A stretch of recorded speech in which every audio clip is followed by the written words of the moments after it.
मैं आकाश शुक्ला। जैसा कि आपको पता है ऑलरेडी हमने लीनियर अलजेब्रा का टॉपिक इंजीनियरिंग मैथमेटिक्स गेट में जो है उसे ऑलरेडी स्टार्ट कर दिया है। पैरेलली हम लोग सी प्रोग्रामिंग भी स्टार्ट करने जा रहे हैं जो एक सब्जेक्ट है गेट में। ठीक है, सी प्रोग्रामिंग क्यों इतना इंपॉर्टेंट हो जाता है और क्यों गेट में है, किस लिए है, क्या क्या टॉपिक कवर करता है सी प्रोग्रामिंग गेट में, वो सब हम लोग इस वीडियो में देखेंगे। ठीक है, और हम लोग लीनियर अलजेब्रा जो मैथमेटिक्स इंजीनियरिंग मैथमेटिक्स का स्टार्ट किया है और सी प्रोग्रामिंग दोनों को पैरेलल समझते जाएंगे और लर्न करते जाएंगे। ठीक है, जिससे कि हमारा जो मेजर टॉपिक है जिसका गेट में सबसे ज्यादा वेटेज है वो कवर होते जाएगा। ठीक है, और सबसे पहले हम लोग वही सारे सब्जेक्ट कवर करेंगे जो सब्जेक्ट्स गेट में ज्यादा वेटेज है जिनका। ठीक है, तो देखते हैं पहले सी प्रोग्रामिंग होता क्या है और सी प्रोग्रामिंग क्यों इतना ज्यादा इंपॉर्टेंट है, क्यों गेट में क्यों है। राइट, समझने वाली बात है ना, क्योंकि और सारे प्रोग्रामिंग लैंग्वेज जो आ रहे हैं अपडेटेड, पाइथन हो गया, जावा हो गया, इनका तो ज्यादा स्कोप है, ज्यादा यूज हो रहा है। राइट, तो सी क्यों इतना इंपॉर्टेंट, गेट सी को क्यों इतना इंपॉर्टेंट देता है, राइट, इंपॉर्टेंस देता है। तो सी प्रोग्रामिंग पहले क्या होता है वो समझते हैं कि देखो सी जो भी आज जो कंपाइलर्स होते हैं, राइट, जो कर्नल होता है, ड्राइवर होता है, जो भी सिस्टम लेवल एप्लीकेशन होता है ना, उनसे इंटरेक्ट करने में ना सी सबसे ज्यादा हेल्प करता है हमें, सी प्रोग्रामिंग। ठीक है ना, क्योंकि सी बना ही गया था उसी लिए, सिस्टम लेवल एप्लीकेशन को हिट करने के लिए। ठीक है, और सी एक बेस लैंग्वेज है जो बाकी सारे जो प्रोग्रामिंग लैंग्वेज आप सीखोगे वहां पे आपको लर्न करने में काफी ज्यादा आसानी हो जाएगी। मतलब आप तुरंत लर्न कर सकते हो, कोई दिक्कत नहीं है। ठीक है ना, क्योंकि सी को हम लोग modern level of programming, modern programming language बोल सकते हो उसे, क्योंकि देखो एक होता है लो लेवल लैंग्वेज, एक होता है हाई लेवल लैंग्वेज। ठीक है, लो लेवल लैंग्वेज क्या होता है कि जो सिस्टम डिपेंडेंट होता है, राइट, मतलब वो सिर्फ सिस्टम समझ सकता है, आप नहीं समझ सकते। एक होता है हाई लेवल लैंग्वेज जो सिस्टम इंडिपेंडेंट होता है, मतलब आपका सिस्टम तो समझ सकता है, बाकी आपके सिस्टम के अलावा बाकी और भी जो सिस्टम्स है वो भी समझ सकते हैं। ठीक है, मतलब आप इस सिस्टम पे प्रोग्राम लिख के दूसरे सिस्टम पे भी रन करोगे तो भी आपको आउटपुट मिलेगा, उसको बोलते हैं सिस्टम इंडिपेंडेंट। ठीक है, और ये जो हाई लेवल लैंग्वेज होता है इजी टू अंडरस्टैंड, मतलब आप आसानी से इसे समझ सकते हैं। ठीक है, तो सी एक ऐसा प्रोग्रामिंग लैंग्वेज है जिसे हम लोग लो लेवल लैंग्वेज भी नहीं बोल सकते, हाई लेवल लैंग्वेज नहीं बोल सकते, बट इन दोनों का कॉन्सेप्ट यूज करता है। इसके लिए सी को हम लोग normally mid level of programming language बोलते हैं। ठीक है, सी was created by Dennis Ritchie for creating system applications that can directly interact with hardware devices such as drivers, kernel, etc. जैसा मैंने आपको बताया। ठीक है, और जो सेकंड पॉइंट जो हमने आपको बताया कि C language program is converted into assembly code. ठीक है, असेंबली कोड क्या होता है? असेंबली कोड वो होता है जो मतलब जो आपका हार्डवेयर समझ सकता है ना, जो लो लेवल लैंग्वेज होता है असेंबली कोड बोलते हैं उसे। तो जो सी प्रोग्राम जो हम लिखते हैं वो किसमें कन्वर्ट होता है? असेंबली कोड में कन्वर्ट होता है। ठीक है ना, और वो असेंबली कोड क्या सपोर्ट करता है? पॉइंटर अरिथमेटिक, और वो पॉइंटर अरिथमेटिक क्या होता है? लो लेवल होता है, right, but it is machine independent at the same time, it is machine independent also. मतलब क्या कि वो प्रोग्राम आप जो लिख रहे हो यहाँ पे वो दूसरे सिस्टम पे भी अगर आप रन करोगे तो आपको आउटपुट मिल जाएगा। ठीक है, तो अगर आप देखोगे यहाँ पे दोनों लो लेवल भी सपोर्ट कर रहा है और हाई लेवल भी सपोर्ट कर रहा है, राइट। तो इसके लिए हम उसको क्या बोलेंगे? Mid level of programming language. ठीक है ना, इसके लिए हम इसको क्या बोलेंगे?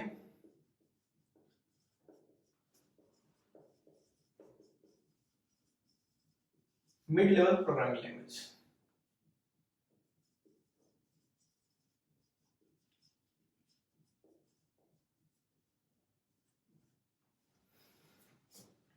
देखो क्यों हम लोग गेट में पढ़ते हैं? Why do we study C programming GATE, right. तो मैंने कुछ यहाँ पे पॉइंट्स लिखे हैं जो आपको, देखो सी इतना इंपॉर्टेंट है कि अगर आप इंजीनियरिंग आप कर रहे हो, राइट, तो आपने सी पढ़ा रहेगा वहां पे। ठीक है, सी एक मशीन क्या बोल सकते हैं? डिपेंडेंट लैंग्वेज है, राइट, प्रोसीजरल लैंग्वेज है, मतलब प्रोसीजर के हिसाब से इसको हम लोग प्रॉपर स्टेप वाइज हम लोग इसको प्रोग्राम को लिख सकते हैं। ठीक है, तो अगर मैं फर्स्ट पॉइंट अगर आपको बताऊं तो it is the language of choice in operating system development. मतलब क्या कि अगर मैं बोलूं ऑपरेटिंग सिस्टम किसमें बनता है, आपसे पूछूं अगर, तो इसका जवाब होगा सी लैंग्वेज में। ठीक है, देखो सी लैंग्वेज जितने भी ऑपरेटिंग सिस्टम बने हैं वो सारे सी लैंग्वेज में बने हैं ऑलमोस्ट, इंक्लूडिंग यूनिक्स। ठीक है, सेकंड है हमारा it allows direct access to memory and many low level computer operations. क्या बोला मैंने? Direct access to memory. मैंने बताया ना सी लेवल लैंग्वेज, जो सी प्रोग्रामिंग लैंग्वेज है वो क्या है? लो लेवल लैंग्वेज है। मतलब वो डायरेक्टली मशीन के साथ जो हार्डवेयर डिवाइसेस हैं उनसे इंटरेक्ट कर सकता है, राइट? तो जो मेमोरी होता है उसको डायरेक्ट एक्सेस प्रोवाइड करता है सी प्रोग्रामिंग, ठीक है ना? इसके लिए सी प्रोग्रामिंग जब हम स्टार्ट करेंगे तो इसमें हमें बेसिक जो मेमोरी मैनेजमेंट टेक्निक है उसे भी समझना बहुत इंपॉर्टेंट हो जाता है, ठीक है? और उसे हम लोग अच्छे से समझेंगे कि कैसे मेमोरी में डेटा जाता है, मेमोरी का स्ट्रक्चर क्या होता है ना? हर एक जो पोर्शन होता है मेमोरी का वो क्या क्या रोल प्ले करता है, राइट? तो वो सब हम लोग यहाँ देखेंगे। थर्ड है कि many legacy programs are written in C, right? No problem. Four, ये तो आपने फेस भी किया रहेगा, राइट?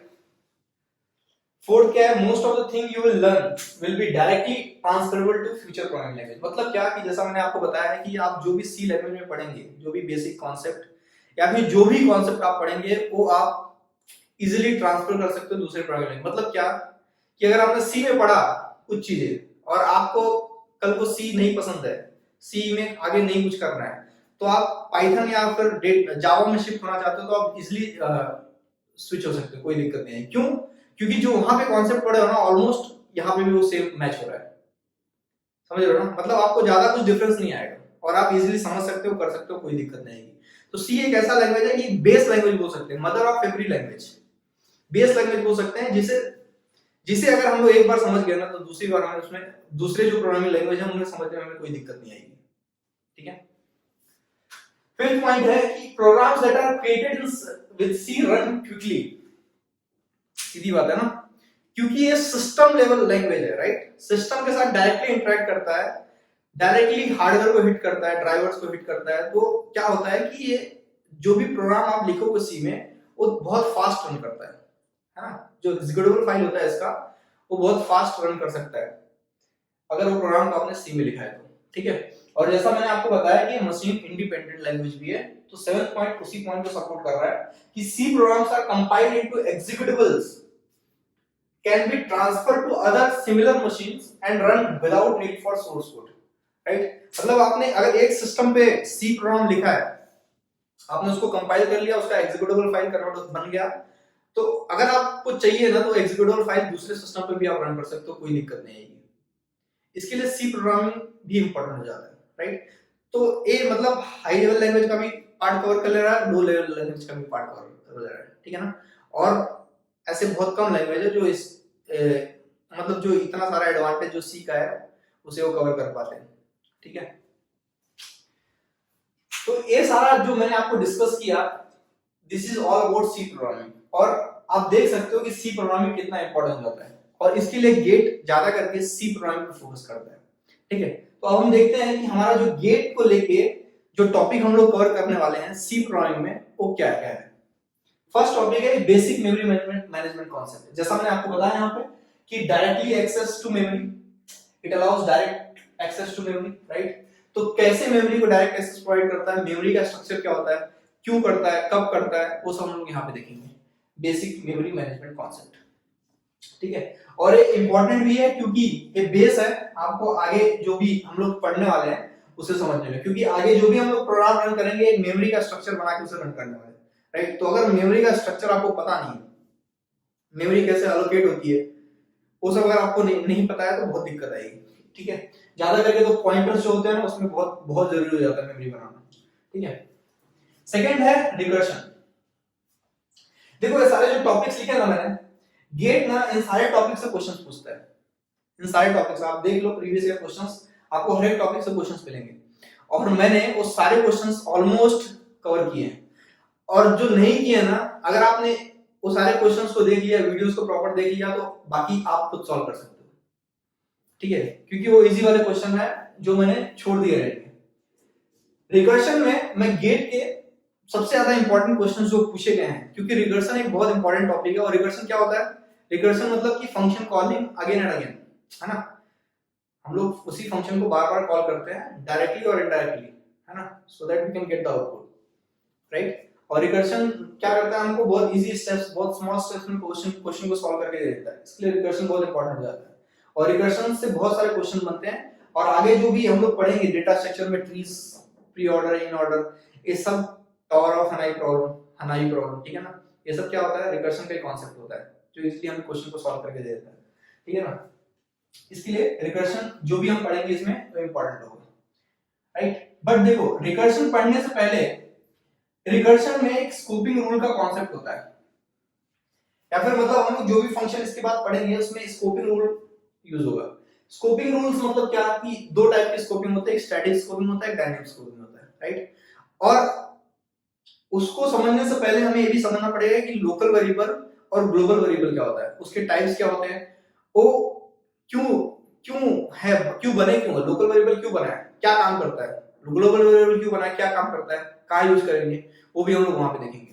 तो एक मैं वीडियो बनाऊंगा स्कोपिंग रूल्स को लेके, जिसमें हम लोग ये दोनों चीज स्कोपिंग रूल्स को लेके अच्छे से कवर करेंगे, ठीक है ना। क्या क्या कि लोकल वेरिएबल क्या होता है, ग्लोबल वेरिएबल क्या होता है, कितने टाइप्स होते हैं उसके, क्यों यूज होता है, कहाँ पे यूज होता है, कैसे यूज होता है।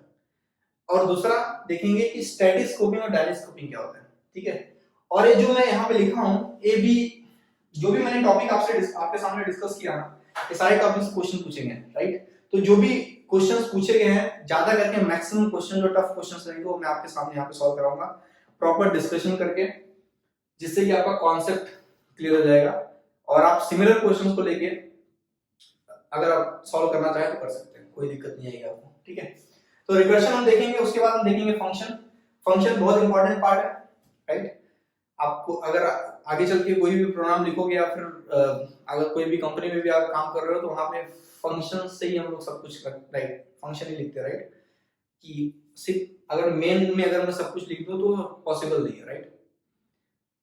तो फंक्शन बनाते हैं हम लोग, सो दैट फंक्शन को हम लोग रीयूज कर सके, कहीं और रीयूज करना है तो उसे भी कर सके, उसे कर सके, ठीक है ना। तो ये सब तो बेसिक है, क्योंकि मैं थोड़ा इंजीनियरिंग के बेस को लेके मैं गेट का सिलेबस कवर करने वाला हूँ, तो थोड़ा बहुत आपको पता होना चाहिए, ठीक है, एक्सपेक्टेशन है। बट अगर आपको नहीं पता है तो कोई दिक्कत नहीं है, आप कमेंट कर सकते हैं, मैं पर्सनली आपको बताऊंगा। और इसके अलावा भी अगर कुछ डाउट रहेगा तो नीचे व्हाट्सएप का लिंक दिया गया है जो मैंने बनाया है गेट 2021 को लेके, आप उसे ज्वाइन कर सकते हैं और वहां पे आपको मैं पर्सनली डाउट सॉल्व करके दूंगा, कोई दिक्कत नहीं है, ठीक है।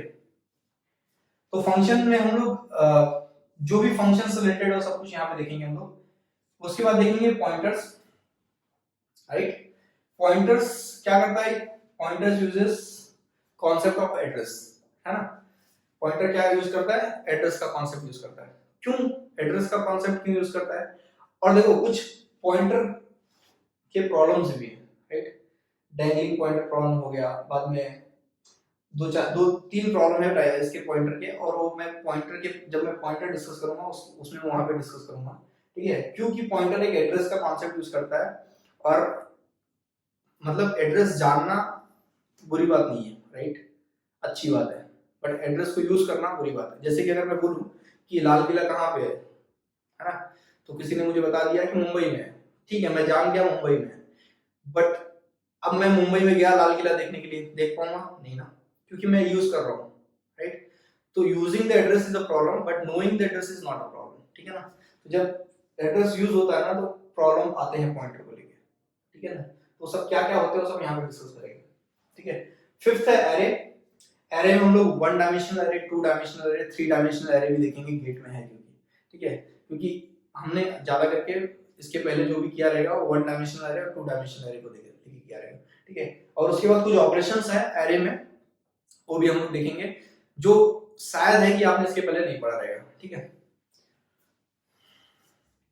सिक्स्थ हमारा जो रहेगा वो रहेगा स्ट्रक्चर का पार्ट। स्ट्रक्चर और यूनियन ये ऑलमोस्ट सिमिलर टॉपिक है, ठीक है ना।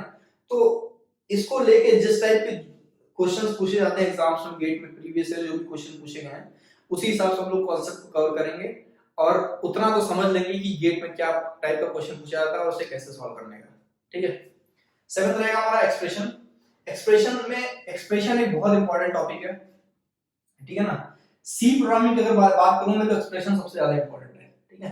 कि इसमें हम लोग समझेंगे कि ऑपरेंड क्या होता है, ऑपरेटर क्या होता है, राइट। ऑपरेंड क्या होता है, जैसे कि अगर मैं लिखूं a c equals to a plus b, तो c a b क्या है, ऑपरेंड है, प्लस और इक्वल्स टू क्या है, ऑपरेटर है, ठीक है ना। तो ऑपरेटर और ऑपरेंड ये दोनों कैसे काम करते हैं राइट, इनका भी कुछ अपना कंडीशन होता है यूज करने का, राइट, वो सब हम लोग यहाँ पे देखेंगे, ठीक है ना। तो एक्सप्रेशन एक बहुत इंपॉर्टेंट पार्ट हो जाता है। और दूसरी चीज है कि जैसे हम लोग, मैं बोलूंगा 2+3+4 डिवाइडेड बाय 5 × 3 - 6, अगर मैं आपको बोलूं इसको करने को तो आप कर सकते हो क्योंकि आपको पता है कॉन्सेप्ट, राइट। बट एक सेम चीज कंपाइलर या फिर आप प्रोग्राम लिखते हो सी में, तो कंप्यूटर उसे कैसे सॉल्व करता है उसे भी समझना बहुत इंपॉर्टेंट हो जाता है, राइट। और क्योंकि हम लोग सी प्रोग्रामिंग पढ़ रहे हैं जो सिस्टम लेवल लैंग्वेज के साथ काम करता है, तो हमें यहाँ पे समझना बहुत ही ज्यादा इंपॉर्टेंट हो जाता है, जिसे हम लोग अच्छे से समझेंगे यहाँ पे, ठीक है। तो कंपाइलर कैसे उसे रिजॉल्व करता है, कैसे हमारी समझ को खुद समझ के सॉल्व करता है उस प्रॉब्लम को, वो समझना बहुत इंटरेस्टिंग रहेगा, ठीक है। तो ये सारा टॉपिक जो है हमारा, देखो ये जो पॉइंटर और अरे है ना, ये दोनों एक दूसरे से रिलेटेड है, ठीक है ना। और हम लोग जब यहाँ पे कवर करेंगे तो देखेंगे, तो ये पूरा हमारा गेट को लेके सी प्रोग्रामिंग का डिस्कशन रहेगा जो हम लोग यहाँ पे कवर करने वाले हैं, ठीक है। और ये सारे टॉपिक्स में मतलब सफिशिएंट क्वेश्चंस लेके आपको प्रीवियस ईयर के गेट क्वेश्चंस मोस्टली लूंगा और उसे सॉल्व करने की कोशिश करूंगा, जिससे कि आपका कॉन्सेप्ट पूरा क्लियर हो जाए, ठीक है। So this is all about C programming language. इसके बाद हम लोग देखेंगे डेटा स्ट्रक्चर एंड एल्गोरिथम साथ में, क्योंकि ये सारे जो सब्जेक्ट्स हैं इनका अच्छा खासा वेटेज है एग्जाम में, ठीक है। तो सबसे पहले हम लोग वही सारे टॉपिक्स कवर करेंगे जिनका अच्छा वेटेज है, राइट। और जिससे कि आप यहाँ से टॉपिक कवर होता जाए और आप भी क्वेश्चंस कुछ लेके सॉल्व करते रहो, ठीक है। देखो मैं तो आपको सब कुछ पढ़ाऊंगा, इतना मैं गारंटी के साथ बोलता हूँ, लेकिन अगर आपका उसमें पार्टिसिपेशन नहीं रहेगा तो दिक्कत आएगी आपको, ठीक है। तो मैं इतना बोल सकता हूँ कि देखो नोट्स की बात अगर है तो नोट्स आप जो मैं बोर्ड पे लिखता हूँ इसे आप नोट्स बना सकते हो, ठीक है ना। क्योंकि मैं बोर्ड पे सारे टॉपिक अगर कवर करूंगा क्वेश्चन के साथ तो आपका काफी अच्छा खासा नोट्स बन जाएगा, जिसे आप एंड मोमेंट पे रिवीजन के लिए यूज कर सकते हो, ठीक है।